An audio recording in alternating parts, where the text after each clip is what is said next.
is that Iblees is actually very strategic. He's not delusional. He's not crazy. He's not a psychotic person. He doesn't have a psychological disorder. He's actually very intelligent. He's very, very intelligent. He's the ultimate marketing strategist. He's the ultimate, propaganda specialist. Going right into the middle of the story in Surah Al-A'raf, Allah said, what stopped you that you didn't do sajda when I commanded you? What stopped you? So now this is really interesting. Allah didn't say, why did you disobey? Lima abaytani. Lima rafatta al-amr. He didn't say, why did you disobey? He said, what stopped you? Ma mana'aka. What stopped you? Something is inside his personality stopped him. He was going to do it. He was going to do sajda, but then something got in the way. And Allah is telling us there's something inside him that gets in the way. Now, few quick things. Does Iblees have intellect? Is he smart? Yes. Does he have free will? Yes. Does he have a sense of right and wrong? What's right and what's wrong? Does he have moral responsibility? Yeah, he has all of those things. And when he disobeyed Allah, this is different from when an atheist disobeys Allah. This is different from when someone who says, I have nothing to do with religion, disobeys Allah. Because they're like, God, Allah, what Allah? I don't know what Allah is. Why do I have to obey anyone? I'm a free person. He doesn't see himself that way. He knows that he is a slave of Allah. He knows. So he's intelligent, he has free will, he's morally responsible, and he's knowledgeable. He's knowledgeable. And now Allah is telling him, you have all the check boxes. And when somebody has all of those check boxes, you have intelligence, you have ability to understand, you know who Allah is, you know you're a slave, then there's no reason to disobey. Something must be very big that got in the way, that kept you from disobeying a direct command from Allah. You also have to understand, when he received this command, we receive a command, for example, the command to pray. We receive this command in wahi. We receive it in the Quran. But we don't see Allah. We don't hear Allah. We just read Allah's book. We hear it from a prophet. Iblees is hearing this command from who? From Allah, directly. He's not receiving it indirectly from a messenger, an angel who came to a messenger, then the messenger came to the people, and many generations later, now you're hearing... No, it's very direct, directly from Allah. Can you imagine the difference between your need to obey Allah, the seriousness of obeying Allah, if Allah is talking to you directly, as opposed to if you are getting the message thousands of years later from Revelation? There's a difference, isn't it? I mean, on Judgment Day, nobody will dare to disobey Allah. Why? So Allah is right in front of them. Right in front of them. Allah is right in front of him, telling him do sajda, and he says no. So no matter, of course, if you are in the presence of Allah, you have fear of Allah. You have fear of Allah. But something inside him is even bigger than the fear of Allah. Something so big it stopped him. This has to be understood properly. And we have to take a deeper look. He has a picture of himself. When you look in the mirror, when I look in the mirror, we see ourselves. But even when you don't look in the mirror, you have a concept of yourself. You have a self-image.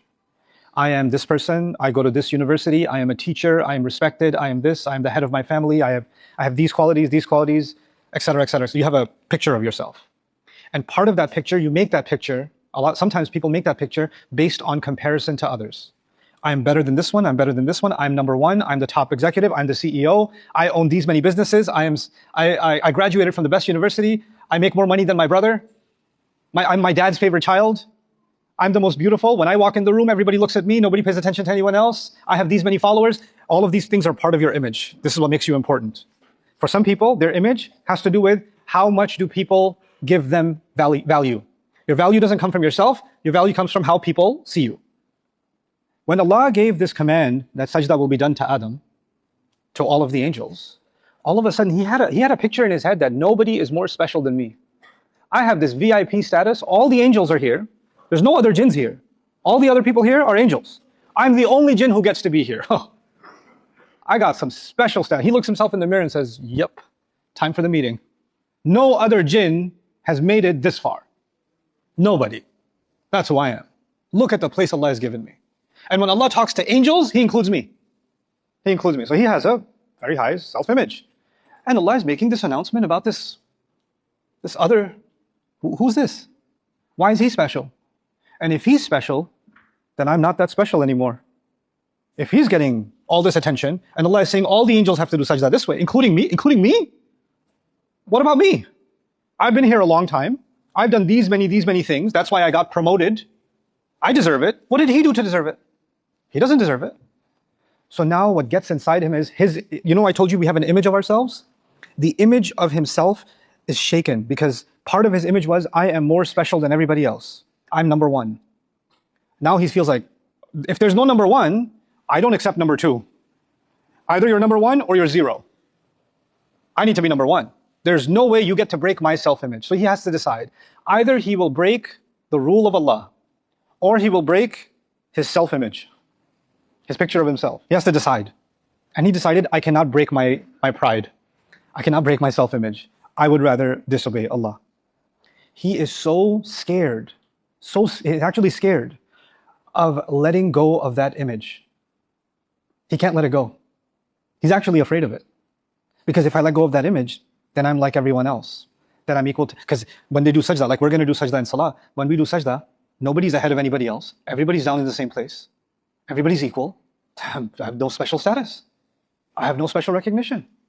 This is a great challenge for Iblees. So what does he do now? This is the next part. I kept telling you that he's very intelligent. My pride was hurt. But I'm not the one at fault. Somebody did this to me. He finds two people to blame, or two to blame. He blames Adam, and he blames Allah. He blames two. One was not enough. He has to blame two. First he blames Adam, and his anger towards Adam is, if Adam wasn't there, I would have been special. If Adam wasn't there, if he didn't come along, I would have still been number one. All of this is happening because of him. Did Adam ever do anything to Iblees? No. But Iblees is so hurt by the existence of Adam, now he has to spend the rest of his existence taking revenge from Adam. And Adam is saying, what did I do, bro? Allah just made me. I didn't say do sajda to me. Allah said, I didn't say it. Just leave me alone. No. I'm going to destroy you and your kids and their kids and their kids. And the more revenge he takes, does he destroy the children of Adam? Yeah. The more children he destroys, eventually when you destroy, you feel like, okay, I had my revenge. I had enough. I burned enough people. Nope. It's not done. Because the problem isn't Adam at all. The problem is his image broke. And no matter how many people you destroy, you can't fix this. You can't restore this. That's where his problem actually is. And he can't let go. The rage keeps going. You might meet people in your life whose rage doesn't go away. It's possible. It might be me. It might be you, whose rage doesn't go away. You can't forgive. You can't let go.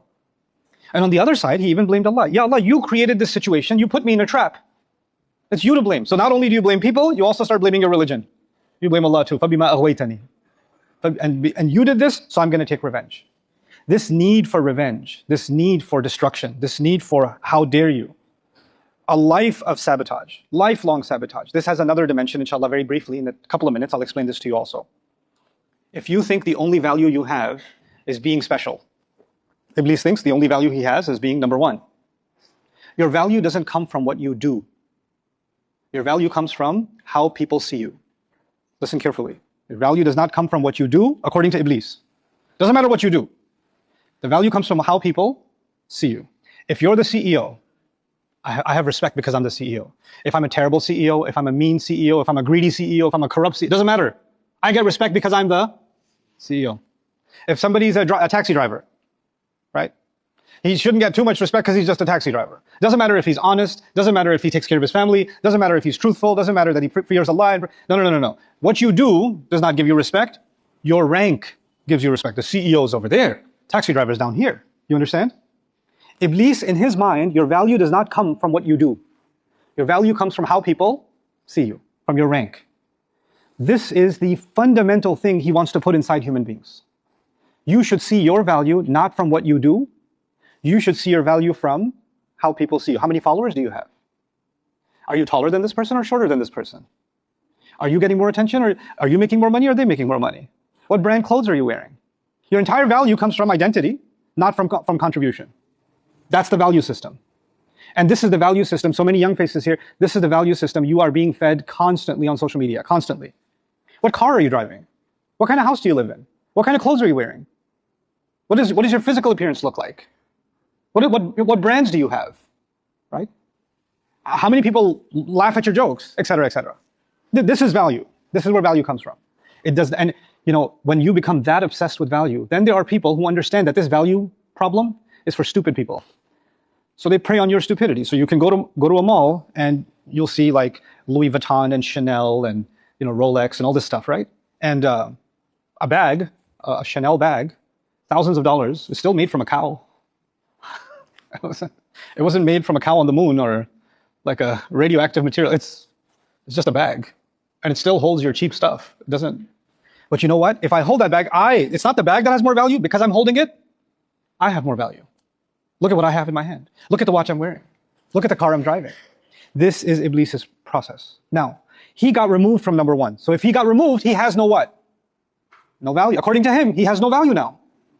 When a person believes that they have no value, then they say, okay, you think I have no value? I will make sure that you can never avoid me. I will keep creating problems for you, and I will keep giving you pain, because even if I'm not valuable, I'll never be forgettable. I'll always be there to create problems for you, because now his only value is being relevant. And how can he be relevant? Relevant, causing pain. Causing pain. That's the only relevance I have left. I must do it because it will give me value. This is how I will be remembered. Because if I don't cause pain and I'm not number one, I become invisible. I would rather create problems than be invisible. That's what I would rather do. This mindset takes over. That instead of me changing my behavior, I need to change the way people see me. If they don't see me as a number one, they'll see me as the biggest problem. If I wasn't the best number one, I'll be the worst number one.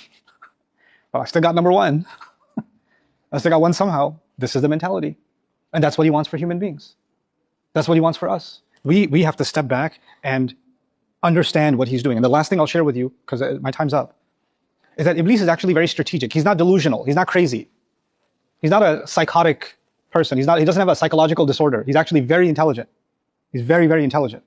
He's the ultimate marketing strategist. He's the ultimate, propaganda specialist. He is. But we're talking about what goes on in his own head. In his own head, he created a story. In that story, who did the wrong thing? Allah did something wrong, and Adam doesn't deserve. This is who's wrong. He created that story. Now that he created that story, it doesn't matter how much evidence he sees that his story is wrong. Because he's smart. He sees evidence that his story is wrong. Doesn't matter. Now that I've created this story, and in this story, I deserve to be number one, and I was removed unfairly, I will not allow this story to break from my head. Everything I will do will be based on this story. I don't need the truth. I have my truth. My truth is more important than the truth. So you can give me all the truth you want. Won't matter, because I already created my truth. He wants human beings to create, each of you, he wants you to create your truth.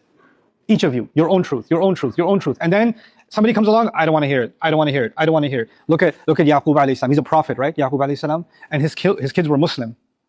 And he's giving da'wah to them for many years. Do they listen to him? His own Muslim kids didn't listen to him, and he's a prophet. And all these years later, even that, because they had a story in their head. In their story, who was wrong? Yusuf is wrong and Yaqub is wrong. They're not wrong. So even years later, they say, إِنَّكَ فِي ضَلَالِكَ الْقَدِيمِ. You're still confused, old man. Basically, that's what they're saying to him. Right? Because they cannot break their story. They will break the world to keep their story intact. To keep their story intact. This is some of the small pieces of the personality of Iblees. And he wants me. He wants you.